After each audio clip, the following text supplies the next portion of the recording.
Doing a little project here, cleaning the rust off of a part that I need to have cleaned. And it looks like the electrolysis has begun. See the bubbles coming up. I'm using a battery charger and water, baking soda,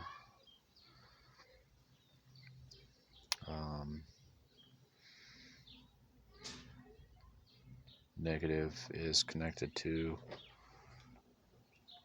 this little concrete stake, which is connected to the part that I'm cleaning. And then the sacrificial rod is this piece of channel that is connected to the power source.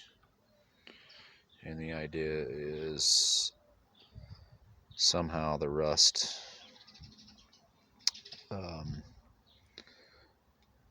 just comes off of the metal. Don't ask me how it works, but I'm pretty psyched to see how this turns out.